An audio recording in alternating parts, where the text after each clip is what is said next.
Did you know that up until only a few hundred years ago, there were millions of Muslims living in Spain? You see, after nearly 800 years of fighting, the Christians had taken most of the Iberian Peninsula from the Muslims, and only the Emirate of Granada remained. And in 1482, Christians began their war against Granada in an effort to destroy the last Muslim stronghold in the peninsula. Over the next 10 years, the Christians chipped away at Granada, seizing land and besieging cities. And by 1492, it was clear that the Emirate would fall. And so, in a desperate attempt to save his people from the sword, the Sultan of Granada raised the white flag and decided to surrender. As part of the conditions of surrender, the Christians promised to protect the Muslims and guarantee their property, laws, customs, and religion. And now that the war was over, it seemed that those Muslims could perhaps return to their normal lives, even if it was under the rule of the Catholic monarchs. But soon, it became clear that this was not going to happen. In 1499, one of the archbishops in Spain began a campaign to force all of the Muslims in Granada to convert to Christianity. Those who refused were tortured and imprisoned. The Muslims were furious, and they led a series of uprisings against the Catholic monarchs, hoping to get their religious freedoms back. Within 2 years, the rebellions were suppressed, and any Muslim who had survived was given a choice: convert and be baptized, or be enslaved or executed. Only the wealthy among the Muslims were allowed to leave the peninsula, but only after they had paid an exorbitant fee in gold.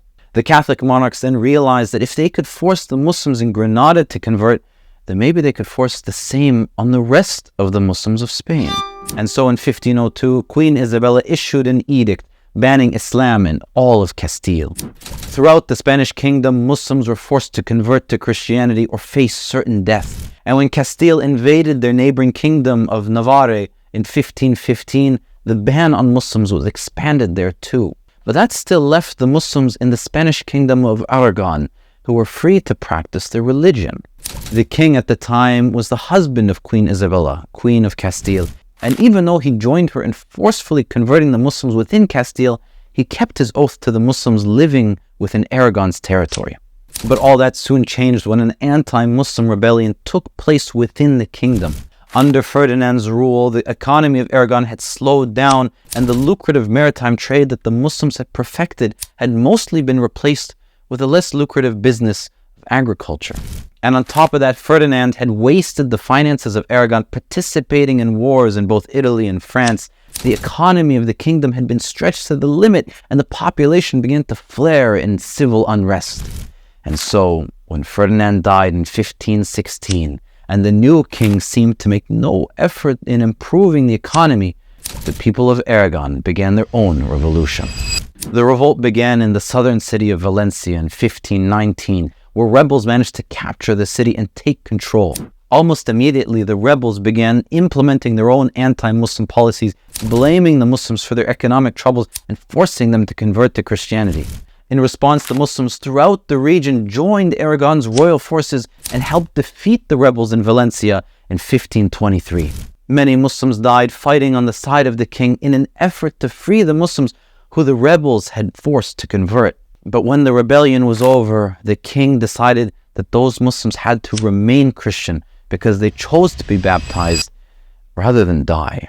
In his mind, they technically hadn't been forced. But this was only the beginning of the king's treachery, as in 1524 he asked the Pope to free him from his oath to protect the Muslims. The Pope eventually agreed, absolving him of any sin and allowing him to suppress the uprisings that were sure to come. And so, in 1525, King Charles began the forced conversions of the Muslims in Aragon too. Masjids were destroyed, family names were changed, and Muslims who organized in rebellions were massacred in the thousands. Only a small number of Muslims managed to escape, first fleeing north to France and then making their way down to North Africa. The conversion of Spain had now been complete, and the Muslims had been completely purged from society. First in Granada, then in Castile and Navarre, and finally in the Kingdom of Aragon. Officially, there were no Muslims left. But reality is sometimes different than what's officially said, and there were still hundreds of thousands of Muslims practicing Islam in secret. In 1502, Ahmed ibn Abi Jum'a, an Islamic scholar from North Africa, published a legal paper known as the Oran Fatwa. It gave instructions to the secret Muslims on things like when and how to pray salah in secret, what to do about zakah and wudu, and what to do when forced to participate in Christian worship or when forced to consume alcohol or pork. The fatwa became extremely important and was widely circulated amongst the Muslims, as anyone in Spain who had shown signs of retaining their Islam could be tortured and executed. But while most of the Muslims were able to hide their faith, there were still elements of the Muslim culture which had not been stamped out. Many of the Muslims still spoke Arabic in public and named their children Arabic names. They still kept their Muslim clothes and they still lived in small communities together. Islam had been completely banned, but these small things made it clear to the Christians that the Muslims were still practicing in secret. And so in 1565, the new king decided that these things should be banned too. Any semblance of the old Muslim culture or of the Islamic faith was to be banned. Any food, any dress, any language, any ritual, anything remotely Islamic was strictly banned. And to make things worse, the king even ordered Christians to settle and infiltrate the old Muslim communities. The Muslims were being attacked from every possible avenue, and soon enough tensions rose to a fever pitch. Muslims in southern Spain began to hoard weapons and food, gathering enough provisions to last them years and storing them in caves. Whispers of a revolt were being spread across the Muslim communities, and secret meetings were being held in private homes. In 1568, in the village of Besnar, a man by the name of Fernando de Valorto was chosen to be the new king of the Muslims. He was a descendant of the Umayyad caliphs, and so he chose a new name for himself, Ibn Umayyah, a Hispanicized version of the Arabic Ibn Umayyah. The revolt began on Christmas Eve of 1568. They attacked the Spanish armies, ambushing them before taking shelter in the mountains. King Philip II sent army after army to deal with the guerrillas, and eventually he even sent his own half-brother to deal with them. But he too was unsuccessful.